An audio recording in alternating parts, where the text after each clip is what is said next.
दोस्तों तो इस वीडियो में हम सभी मेन बोर्ड आईपीओ के बारे में बात करने वाले हैं कि इनका प्रीमियम कितने पे ट्रेड कर रहा है, आईपीओ से कितना प्रॉफिट बन सकता है और इसके बाद जानेंगे कि एसपीएफसी फाइनेंस में फाइनल डिसीजन क्या होना चाहिए।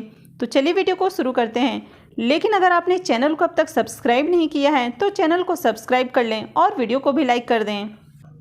तो सबसे पहले देख लेते हैं यथार्थ हॉस्पिटल आईपीओ को। यह आईपीओ 26 जुलाई को ओपन हुआ था और यह 28 जुलाई को क्लोज हो चुका है।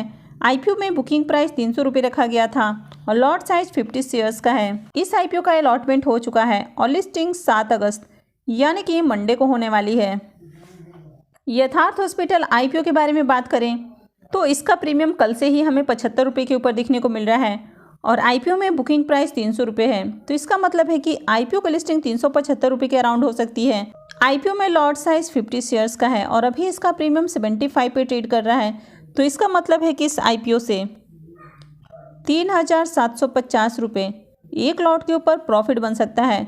तो इस आईपीओ से आपको 25% करीब लिस्टिंग गेन देखने को मिल सकता है। तो आज जिस तरह मार्केट में हमें तेजी देखने को मिली है, तो अगर मंडे को भी मार्केट में तेजी रहती है और कोई नेगेटिव न्यूज़ नहीं आती है और कम से कम पहले 1 घंटे में भी तेजी रहती है तो आईपीओ की लिस्टिंग पॉजिटिव और काफ़ी अच्छे प्राइस पर देखने को मिल सकती है और आईपीओ से आपको बढ़िया प्रॉफिट बन सकता है।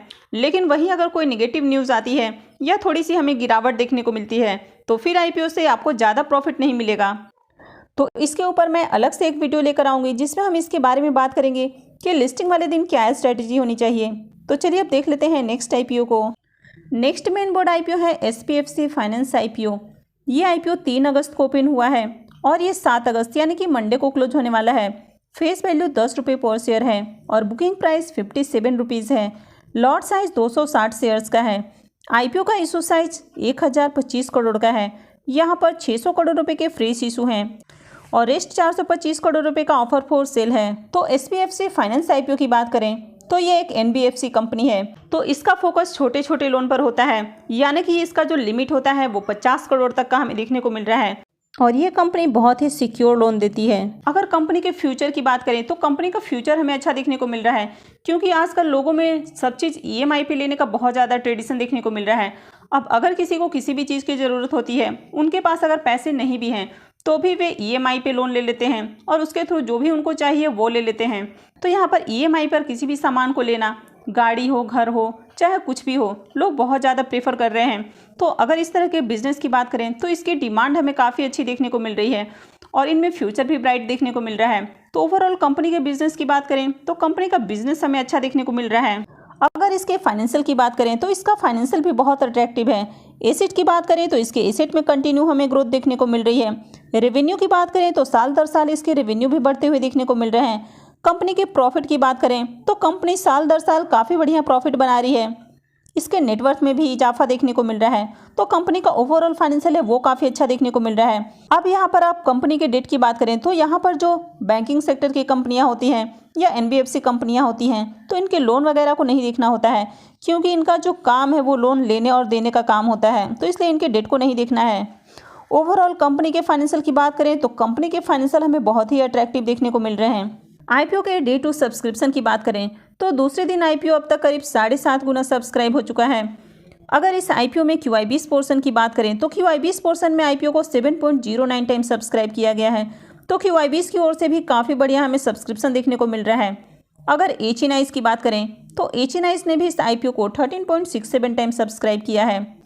तो दूसरे दिन ही आईपीओ में QI20 की ओर से काफ़ी बढ़िया सब्सक्रिप्शन देखने को मिल रहा है और QI20 पोर्शन में आईपीओ 7 गुना से ज़्यादा सब्सक्राइब हो चुका है। HNIs पोर्शन में 13.67 टाइम, जहां पर बिग HNIs पोर्शन में इसको 13.37 टाइम सब्सक्राइब किया गया है और स्मॉल HNIs पोर्शन में इसको 14.27 टाइम सब्सक्राइब किया गया है। अगर रिटेल पोर्शन को देखें तो रिटेल पोर्शन में आईपीओ 5.21 टाइम सब्सक्राइब हुआ है और एम्प्लॉइज़ में भी इसको आईपीओ को 2.59 टाइम सब्सक्राइब किया गया है। तो इस तरह आईपीओ डे 2 में 7.49 टाइम सब्सक्राइब हुआ है। तो डे 2 में भी आईपीओ में काफ़ी बढ़िया हमें सब्सक्रिप्शन देखने को मिल रहा है। तो चलिए अब ग्रे मार्केट प्रीमियम देख लेते हैं।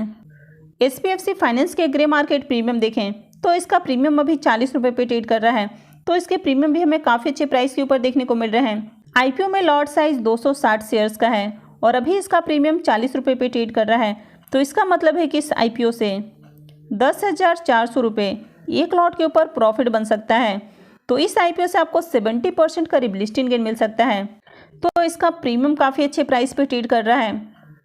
तो अब बात करें कि इस आईपीओ में अप्लाई करना है या फिर नहीं करना है। अगर करना है तो लॉन्ग टर्म के लिए करना है या सिर्फ लिस्टिंग गेन के लिए करना है। तो सबसे पहले बात कर लेते हैं लॉन्ग टर्म इन्वेस्टर की। तो कंपनी का, जैसा कि मैंने बिजनेस के बारे में बताया, कंपनी का फ्यूचर ब्राइट है। कंपनी के फाइनेंशियल भी बहुत अट्रैक्टिव है। कंपनी काफ़ी बढ़िया प्रॉफिट बना रही है। तो इस तरह की कंपनी में आप लॉन्ग टर्म के लिए भी इन्वेस्टमेंट कर सकते हैं। तो आप इस आईपीओ में लॉन्ग टर्म के लिए भी अप्लाई कर सकते हैं। अब लिस्टिंग गेन की बात करें, अगर लिस्टिंग गेन की बात करें तो आईपीओ में सब्सक्रिप्शन अच्छे आ रहे हैं। इसका ग्रे मार्केट में भी हमें डिमांड देखने को मिल रहा है और इसका प्रीमियम 70% से ऊपर ट्रेड कर रहा है। तो इस आईपीओ में लिस्टिंग गेन के लिए भी अप्लाई किया जा सकता है। तो इस आईपीओ में लॉन्ग टर्म के साथ साथ लिस्टिंग गेन के लिए भी अप्लाई किया जा सकता है। तो मंडे को आप इस आईपीओ में अप्लाई कर सकते हैं। कॉनकॉर्ड बायोटेक के बारे में बात करें तो ये कंपनी बहुत ही पुरानी यानी कि एक्सपीरियंस्ड कंपनी है।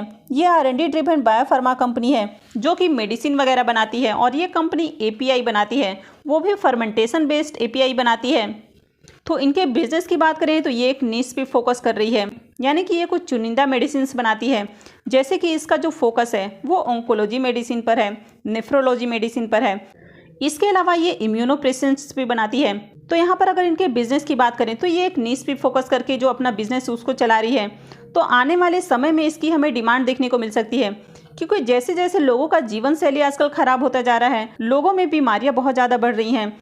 और हाल ही में एक रिसर्च सामने आई थी जिसमें यह बताया गया था कि 2 दशक के बाद कैंसर जैसी बीमारियां आपको हर घर में देखने को मिलेगी। यानी कि आज जिस तरह आपको बीपी और शुगर हर घर में देखने को मिल रहा है, उस तरह आपको कैंसर हर घर में देखने को मिलेगा। तो इस कंपनी का जो फोकस है, यानी कि ये जो मेडिसिन बनाती है वो कैंसर के लिए बनाती है, किडनी पेशेंट के लिए बनाती है।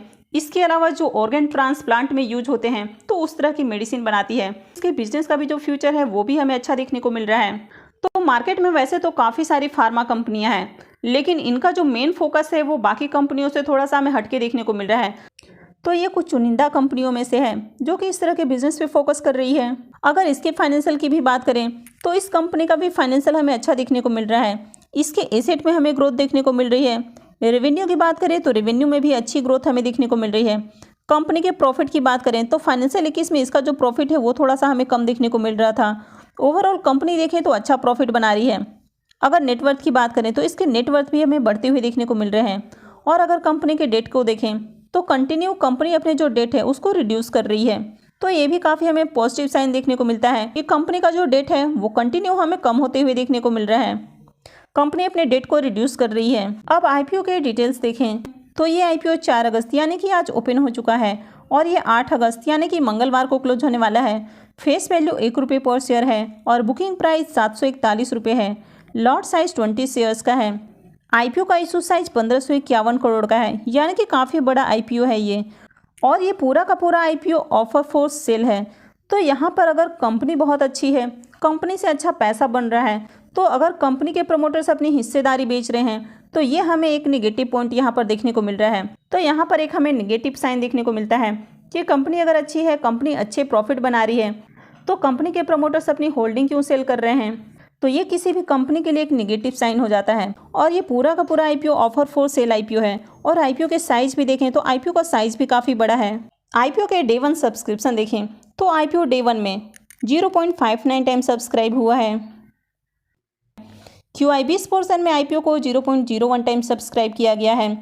HNIs पोर्शन में 1.01 टाइम, जहां पर big HNIs portion 0.96 time subscribe हुआ है और small HNIs portion 1.12 time subscribe हुआ है। अगर रिटेल पोर्शन की बात करें तो रिटेल पोर्शन में आईपीओ 0.73 टाइम सब्सक्राइब हुआ है और एम्प्लॉयज़ पोर्शन में इसको सबसे ज़्यादा सब्सक्राइब किया गया है और एम्प्लॉयज़ पोर्शन में आईपीओ 5.79 टाइम सब्सक्राइब हुआ है। तो इस तरह डे 1 में आईपीओ करीब 60% सब्सक्राइब हो चुका है। और बायोटेक आईपीओ के भी ग्रे मार्केट प्रीमियम देखें तो इसके प्रीमियम में भी आज हमें काफ़ी बढ़िया तेजी देखने को मिल रही है। मॉर्निंग में जहां इसका प्रीमियम 170 रुपये पे ट्रेड कर रहा था, थोड़ी देर बाद ये 178 पे पहुंच गया और अभी ये 188 के ऊपर देखने को मिल रहा है। इसमें लगातार हमें डिमांड देखने को मिल रही है। आईपीओ में लॉट साइज 20 शेयर्स का है और अभी इसका प्रीमियम 188 पे ट्रेड कर रहा है। तो इसका मतलब है कि इस आईपीओ से 3,760 रुपये एक लॉट के ऊपर प्रॉफिट बन सकता है। तो इसका जो अभी करेंट प्रीमियम है वो 25% पे ट्रेड कर रहा है। तो अब बात करें कि अभी इसमें अप्लाई करना है या फिर नहीं करना है। तो आईपीओ मंडे और ट्यूसडे 2 दिन ओपन है।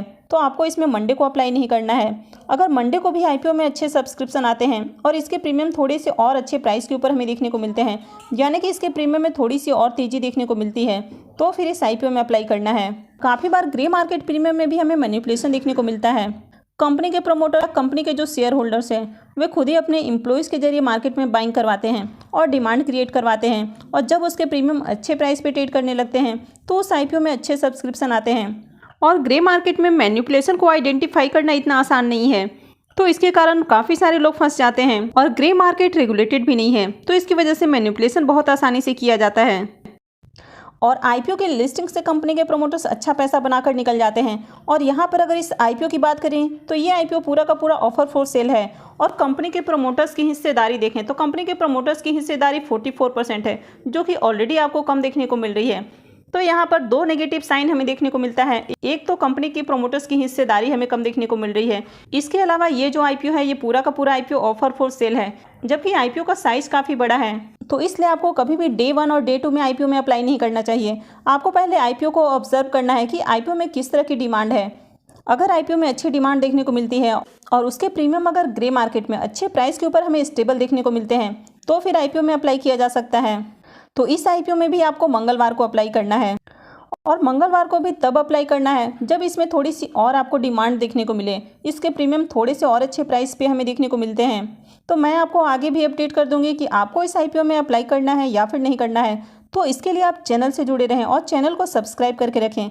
और अगर आपने वीडियो कब तक लाइक नहीं किया है तो वीडियो को भी लाइक कर दें। और वीडियो को अंत तक देखने के लिए आप सबका बहुत बहुत धन्यवाद।